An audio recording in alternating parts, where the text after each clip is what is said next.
Ngayon, para bigyan tayo ng live update sa Day 1 ng competition at mga larong lalaban ng ating national team ngayong araw, makausap natin live mula Bangkok, Thailand, ang ating teammate na si Paolo Salamatin. Paolo?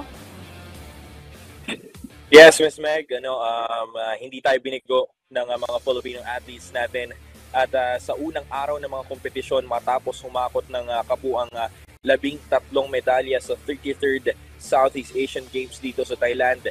Ito ay sa pangunguna ni Filipino Taekwondo Jean Justin Kobe Macario matapos masungkit ang unang itong medalya ng Pilipinas sa naganap ng Men's Individual Freestyle Pumse event at sa pagrehistro ng 8.200 points. Kasunod nito sa last event ng swimming day 1 of competitions, muling nagbigay ang mga Pinay tankers na sina Kyla Sanchez, Chloe Sleta, Shandy Chua at Heather White ng ikalawang gintong medalya para sa bansa matapos pagreinahan ng women's 4x100 meter freestyle relay na umiscore ng 3 minutes and 44.26 seconds.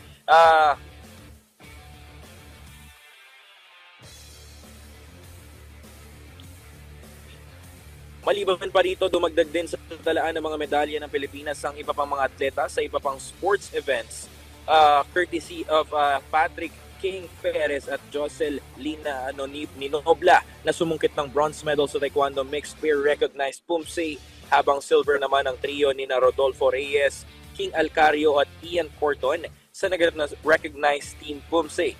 Dinagdagan pa ng isang bronze medal mula kina Taekwondo Jeans Jayus Yape, Kobe Macario, Darius Venerable, Juvenal Crisostomo at Jana Oliva sa naganap ng Mixed Freestyle Pumse. Sa swimming naman, isang silver medal ang nasungkit ng Filipino tanker Gian Santos sa naganap ng Men's 200 meter individual medley matapos magrehistro ng kabuang 2 minutes and 3.88 seconds. At syempre, hindi rin nagpahuli ang ating mga Philippine men's and women's hockey team na sumungkit ng tig-isang bronze medal. Sa ngayon, asahan natin, Meg and Danny, na magpapatuloy ang paghakot ng mga medalya ng mga atletang Pinoy kung saan bandang tanghali magsisimula ang karamihan ng mga medal rounds sa 33rd Southeast Asian Games. Paolo, magandang balita yan na unti-unti na tayong dumadami ang ating medalya sa Southeast Asian Games. But before that, bagamat meron tayong balita mamaya tungkol sa withdrawal ng Cambodia, since you're on the ground, gusto ko na rin to itanong sa iyo. Ano ba yung mga reaksyon ng opisyal dyan, atleta, regarding nga dito sa withdrawal ng Cambodia dyan sa Southeast Asian Games? Naapektuhan ba yung mga laro? At ano ba yung mga adjustments na ginawa ng Thailand para dito nga sa withdrawal ng bansang Cambodia?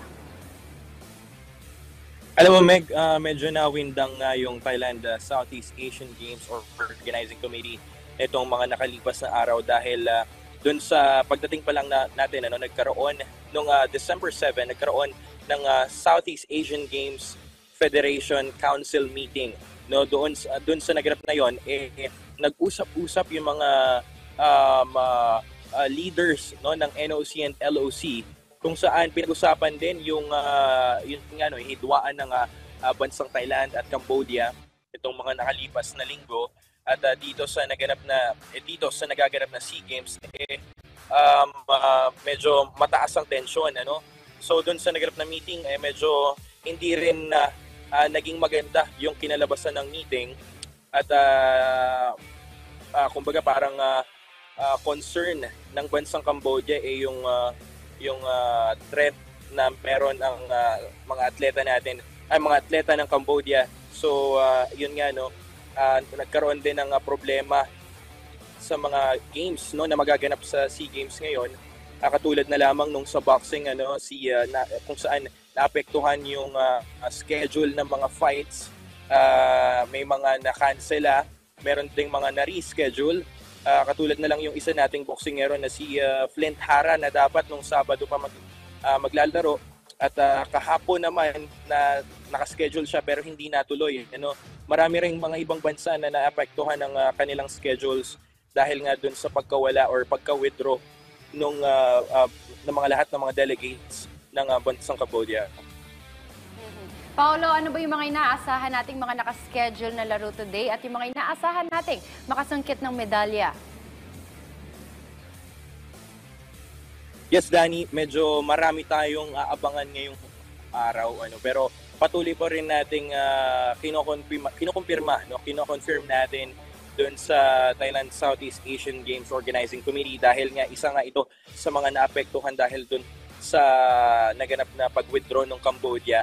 Inaayos pa rin nila yung ibang mga schedule last minute. So, early morning, ganitong mga oras, inaayos pa rin nila, magpapadala sila.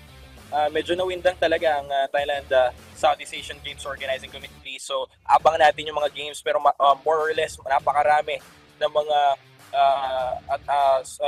naka-schedules na sporting events ngayong araw at saan natin patuloy nating makakakuha ang gintong medalya para sa Pilipinas.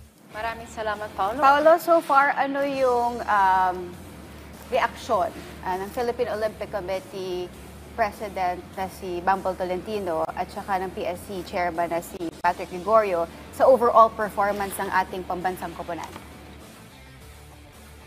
Yun nga, nakausap natin si POC President Abraham Bamble Tolentino kahapon. Sabi niya, simula pa lang ito, Simula pa lamang ito ng tagumpay ng ating mga atleta at marami pa tayong abangan. Andyan pa ang weightlifter natin na si Heidelin Diaz, mga Olympians natin na sina Nesty Petesio, Yumir Marshall, Ira Villegas, Sergi Bacquiadan at iba pang mga atleta natin sa ibang sports, So, asahan natin na hindi lang ito yung hindi lang dito magtatapos ang gold medal haul natin at asahan natin sana darami pa or mahigitan natin yung 58 gold medals na nakuha natin nung nakarang edisyon ng SEA Games. Paolo, nakausap mo ba si Justin Macario, yung unang nagrehistro ng unang ginto para sa Pilipinas? Ano yung saloobin niya regarding his gold medal finish? Yes, Meg, nakausap natin kahapon after nung gold medal performance niya. Sabi niya, hindi niya daw talaga ina-expect, Hindi niya ina-expect base dun sa routine na ipinakita niya. Dun sa performance niya kasi nagulat lang din siya nung pagdating niya dun sa ere at nagawa niya yung gusto niyang ikot.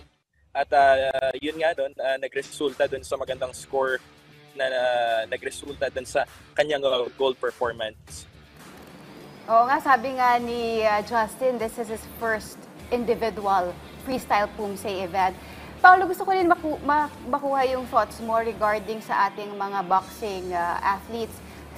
Assured na tayo ng 6 bronze medal, tama ba? Yes, Meg, isa pa yun sa mga gusto nating i-emphasize, pero kasi medyo gine-gatekeep ng ABAP ito dahil sa pangunguna ni Secretary General Marcos Manalo. Kahapon medyo ayaw pa niyang sabihin dahil alam naman natin sa mga boxers natin, medyo hindi karangalan yun yung assured bronze medal. Dahil itong assured 6 bronze medals natin ay via draw lots lang ito, So meron silang mga first round buys, go straight to the semifinals. Itong mga boxers natin na ito dumiretso na kagad sa semifinals. So hindi nila ito pinaghirapan. Kaya yun, ayaw muna nilang sabihin sana na assured bronze medals kasi alam naman natin mga boxers natin na merong sariling pride. Paolo, kamusta naman yung gintong medalya natin sa 4x100 freestyle na pinamunuan nga nila Chloe Isleta, Heather White, Sandy Chua at of course, Kyla Sanchez? Kahapon dun sa interview natin, kagabi, sa interview natin dun sa gold medal team nga, dun sa 4x100 meter freestyle relay, pinangunahan ito ni Kyla Sanchez dahil siya yung huling sumabang o sumalang doon sa kanilang relay. At sabi nga niya, marami kasing nag-interview din ng mga foreign medias, lalong-lalo yung Singapore. Talagang mataas yung moral talaga nito ni Kyla Sanchez at iba pang mga kasama niya na sina Sandy Chua, Chloe Isleta and Heather White. So ayun, abangan natin sa mga susunod pa na competitions nila or mga events nila ay kukuha pa sila ng gintong medalya. Paolo, ito naman, pagdating naman sa baseball, nanalo tayo over the host Thailand. Ano naman masasabi mo tungkol doon? Yes, malaking bagay yan para sa Philippine baseball team. Alam naman natin ang Philippine baseball team natin ay malakas talaga sa international stage, lalong-lalo dito sa SEA Games. Pero yun nga, manalo against the host country is talagang sabi nila very surreal experience para sa kanilang lahat. Although alam naman natin ang Philippine baseball team natin lumalaban yan sa mga malalaking competitions, pero dito sa SEA Games talagang hands-on talaga sila at hindi nila pinapayagang makakuha ng mga alam niyo na yun, na dayaan or iba mga pagbabago sa scores, no. So dito kasi Philippine baseball team natin talagang mataas ang moral nila after nung makausap nila si Philippine Olympic Committee President Bambol Tolentino nung nakaraan sa opening ceremony, nagkaroon sila ng courtesy visit bago magsimula yung opening ceremony. So mataas ang kanilang moral bago ang kanilang game. Maraming salamat, Paolo. Salamatin live from Bangkok, Thailand.